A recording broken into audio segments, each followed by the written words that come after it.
දිනුක තමා යන පාර අවහිර කළෙන් ඈ දිනුක මහත්තයා මට යන්න දෙන්න. දිනුක බයිසිකලයෙන් බැස ගන්නට සැරසෙන විට සානුකි ඔහු පසු කරගෙන යන්නට අඩිය තිබ්බා පමණි. මෝටර් සයිකලේ අත්හළ දිනුක සනුකගේ අතින් අල්වාගෙන තමා දෙසට ඇදගත්තේය. දිනුකගේ නහයෙන් පිටට එන හුස්ම කෙල්ලගේ නළලට දැනුනි. ඒ තරමටම ඔහු ඈ ළං කරගෙන සිටියාය. දිනුක මහත්තයා මගේ අත අත්හරින්න. මිනිස්සු දැක්කොත් මට තමා හොඳ නැත්තේ. ඔහු තවත් ඇගේ අත තදින් අල්වා ගත්තෙන් එය රිදුම් දෙන්නට විය. තමුසෙ කුමාරි හාමිද ගමේ. දුප්පත් උනාට අම්මගේ දුවගේ ලොකුකම් නම් අහස උසට. මේ අහනවා සනුකි. තමුසෙ මාව මග අරින්න මම තමුසෙට කරදරම තමා කරන්නේ. තමුසෙට පින නෑ සැප විඳින්න.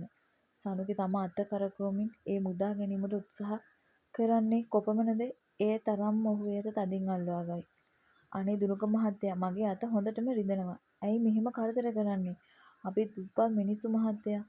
අනේ ඔව්ද? එහෙනම් දඟලන්න නැතුව ඉන්නවා. එතකොට අත අමාරු වෙන්නේ නෑ. අනික මම තමුසෙව කවදා හරි කසාද බඳින නිසා අත ඇල්ලුවට කවුරුත් මොකුත් කියන්නෙත් නෑ. සනුකිට තමා පාලනය කර ගැනීම අපහසු වන ඈ ඉවසුවේ ඔහුව කේන්ති ඇවිස්සීමේ අවසන් ප්‍රතිඵලය කුමක් වේදැයි සිතා ගැනීමට නොහැකි නිසාය. මේ අහනවා නංගි. මම පෝසත්. මට කෙල්ල ඕනි තරම් හොයාගන්න පුළුවන්. ඒත් මම දැන් අවුරුදු 3ක් තමුසෙ පස්සේ එනවා. තමුසෙ මාව ගණන් ගන්නෙ නෑ. මම තමුසෙට මේ අවසන් වතාවට කියන්නේ. මම තමුසෙට ගොඩක් කැමතියි. මම තමුසෙට ගොඩක් ආදරෙයි. කවදාම හරි තමුසෙ කසාද බඳින්න ඕනි මාව විතරයි. තේරුණාද? ඔන්න ඕක අවසන් වතාවට කියන්නයි මම මේ ආවේ. ආයේ මට ඔයාගේ කැමැත්ත වැඩක් නෑ. තමුසෙ මගේ හරිද? දිනුක සනුකගේ නිකරෙන් ඔසවා කිව්වේ ඔහු ළඟටම ඇද ගනිමිනි. හීනෙන් තමා. සනුකි හිතින් සිතුවාය. එහෙනම් මගේ සඳ දැන් බොහෝම පරෙස්සමෙන් ගෙදර යන්න. මතකනේ ආයේ මට ඔයාගේ කැමැත්ත අදාළම නෑ. දිනුක සනුකගේ අත අතහැර මෝටර් බයිසිකලය ඔසවා ඒට නැග යන්නට ගියේය. සනුක්ගේ හිතේ බිය මුසු වූ කේන්තියෙන් දළුලමින් තිබිණ. මම ජීවිත කාලෙම තනියම ඉන්න වුණත් මේ ලෝකේ අන්තිම පිරිමියා තමුසෙ වුණත් මම කවදාවත් තමුසෙව නම් බඳින්නේ නෑ. ඈ තමාටම මුණා ගත්තාය. ගෙට යන්නට මත්තෙන් ළිඳ ළඟට ගිය ඈ මුහුණ සෝදා පියවිසියට ආවේය. මෙම සිදුවීම මවගෙන් සඟවා තබා ගැනීමට සිතා ගත්තේය. ඒ රැකියාවට යාමට මව විරුද්ධ විය හැකි නිසාවෙනි. දින ගෙවී ගොස් ඉරිදා දින පැමිණියෙන් සනුකිගේ හිත රැකියාව කෙරෙහි තව තවත් උනන්දු විය. පසුදා තමාගේ මුල්ම රැකියාවට යන දිනය නිසාවෙන් ඈ තමන්ට තියෙන හොඳම ඇඳුම රැගෙන පිළිවෙලකට නමා කොට්ටේ යටින් තැබුවාය. ඒ දුප්පත් ඇගේ ගෙදර විදුලි ස්විච්යක් නොතිබූ නිසාවෙනි. අවශ්‍ය දෑ ලෑස්ති කළ ඈ කුස්සියට ගියේ තම මව රාත්‍රියේ ආහාරය ලෙස රොටි හදන නිසාවෙනි. පහළ ගහෙන් කඩාගෙන ආ පොලොස් ගෙඩිය ලිප උඩ හටියේ රසට ඉදෙයි. පොලොස් සමග රොටි කෑම තමාගේ ජාතික ආහාරය නිසා ඈ ලිප ළඟ බංකුවේ හිඳ ගත්තාය. අම්මේ බඩගිනි අම්මේ. තම දියණිය තම සැමියාගේ පුරුදු වලින් පිරී ඇති බව රමණි දැන සිටියාය. මගේ දෝණි දන්නවද? තාත්තයි මායි කසාද බැඳලා ආවේ මෙන්න මේ වරිච්චි ගෙදරට. අඩුපාඩු කොච්චර තිබුණත් අපි බොහොම ආදරෙන් හිටියා. ඔයාගේ තාත්තා ඉස්සර මම රෑට උයනකොට ලිප ළඟ ඔන්න ඔය වගේම ඉඳගෙන ඉන්නවා. හරිම ආදරණීය ස්වාම පුරුෂයෙක් පුතාලයි තාත්තා. මගේ අවාසනාවන්තකමට ඉක්මනින් මෙයාට යන්න වුණා පුතේ. තමාගේ ජීවිතයෙන් දෙකට නැමී කඳුළු පිහන මව ගැන අනුකම්පාවක් කෙල්ලට දැනුනි. රමණී ඒ විගසම රොටි ගෙඩියක් සමග උණු පොලොස් මාළුවෙන් ටිකක් බෙදාගෙන ඇවිත් සනුකි අත තැබුවාය. කෙල්ල රමණිව තදින් බදාගෙන අම්මා ඔයා අහලා තියෙනවද කතාවක්? ලස්සන පිරිසිදු මල් අපිරිසිදු වෙන්න කලින් දෙවියෝ එයාලා ළඟට ගන්නවා කියලා. මගේ තාත්තා හරීම හොඳ මනුස්සයෙක් අම්මා. ඉතින් දෙවියෝ තාත්තා ගත්තේ පව් වලින් අපිරිසිදු වෙන්න කලින් අම්මා. මේ ලෝකේ ගොඩක් පව් කරන මිනිස්සුන්ව තියලා තියෙන්නේ එයාලට තව තව පව් රැස් කරගන්න අම්මා. ඉතින් මගේ තාත්තා හොඳ තැනක ඇති අම්මා. කෙල්ල මවට තව තවත් තුරුළු වූවාය. රාත්‍රියේ සනුකි කෙරේ නිින්ද නොආවේය. රමණි නිදි බව මවා පාමින් සිටියාය. දෙදෙනාගේම සිත් ඔවුන්ට ආවේනික වූ ප්‍රශ්න රාශියක පැටලී පිළිතුරු සෙව්වාය. මධ්‍යාහ්න 2ට පමණ සනුගෙට නින්ද ගියෙන් රමණී ඒ දෙස බලා මුළු රෑම නිදි වැරුවාය. පාන්දර 4ට ඇඳෙන් බැසගත් රමණී සුපුරුදු ලෙස දවසේ වැඩ ආරම්භ කළාය. කිරිබතක් උයා පළමු කොටස බුදුන් උදෙසා වෙන් කළ ඈ තම කුඩා සාලයේ දි รา ගිය දොර විවෘත කළාය. ඒ ශබ්දයෙන් අවදි වූ සනුකි ලිප ළඟට ගියේ කහට කෝප්පය බලාපොරොත්තුවෙනි. මල් ටික කඩාගෙන ඊටා රමණී කුස්සියට ගියේ තම දියණිය අවදි කිරීමට කහට කෝප්පය සෑදීමටය. ඒ වන විටත් කෙල්ල තේ පෙරමින් සිටියාය.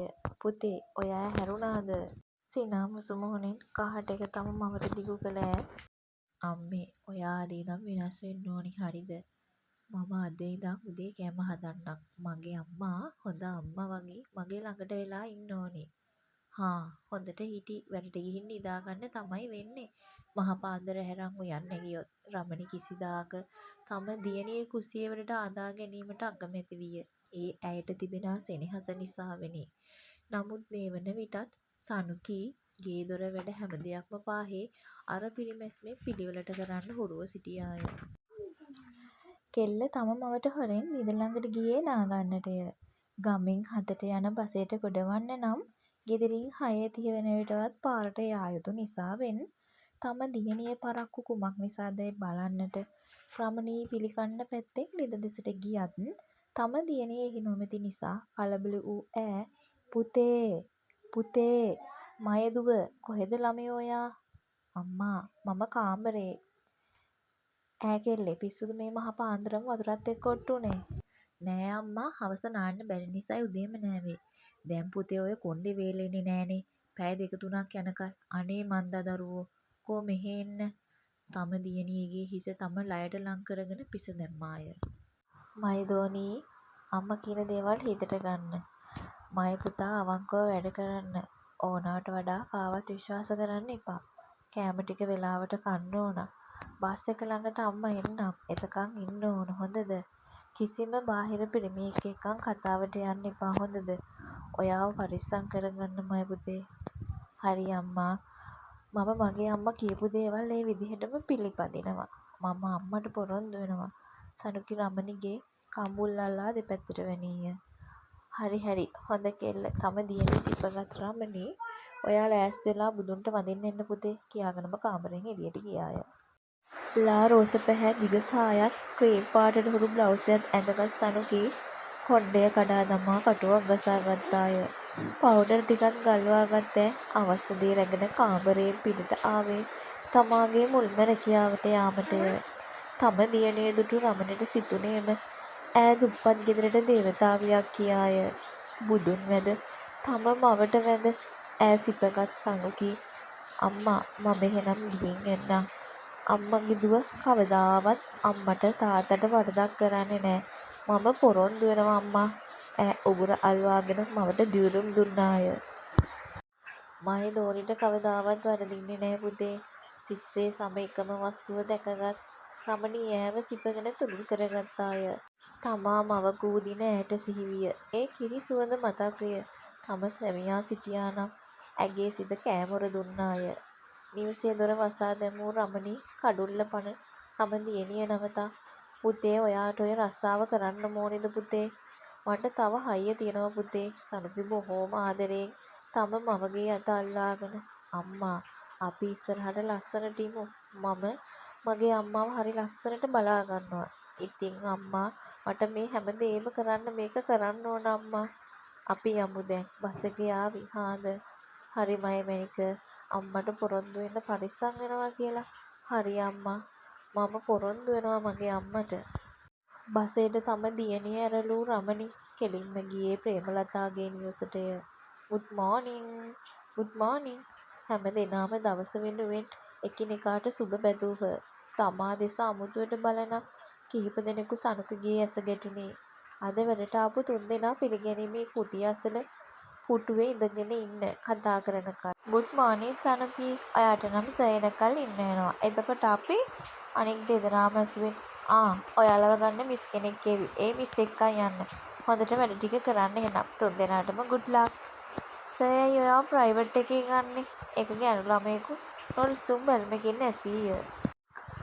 ඒ මිස් අනුකිට ඔයාලට වඩා ක්වොලිෆිකේෂන් තියෙන නිසා සහ මිස් අනුකව මගේ ප්‍රයිවට් සෙක්‍රටරි විදිහට බදව ගන්න නිසා. මම හිතන්නේ මිස්ගේ ප්‍රශ්නෙට පිළිතුරු ලැබුණා. ඒ තිසරුය. මිස් මිහිරි මේ මිස්ලා දෙන්නා රශ්මි මිස්ට බාර දෙන්න. පිළිගැනීමේ නිලධාරියට පැවසූ තිසරු මිස් අනුකි ඔයා මාත් එක්ක එන්න. කෙල්ලට තමන්ගේ ප්‍රධානියට සුබ පතන්නට හෝ පුටුවෙන් නැගී සිටින්නට අමතක විය. සනුකිට අදහාගත නොහැක. තිසරු සනුකි දෙස බලා මේ සනුකිට රූම් එක පෙන්නන්න එනවද නැත්නම් රස්සාව එපාද? තිසරු ඇහුවේ සිනාසීය. පුටුවෙන් නැගිටගත් සනුකි තිසරු පසුපස වැටුණාය. ඉතින් වියරු වූ ආදරයේ ආදර කොටස් පටන් ගන්න තමයි යන්නේ. ඉතින් ඔයාලගේ අදහස් දක්වන්න අඩුපාඩු කියන්න මේ හැමදේම මට හුඟක් ශක්තියක් වෙනවා. ඉතින් ඔයාලා හැමෝටම හුඟක් ස්තුතිවන්ත වෙනවා මම. ඉතින් මම ඔයාලගෙන් අහන්න කැමතියි වොයිස් කරන්නේ නැතුව කතාව බලන්න ඔයගොල්ලන්ට දාන්න ඔයාලට කියව ගන්න. ඒ විදිහට කැමතිද කියලා මට කමෙන්ට් දාන්න.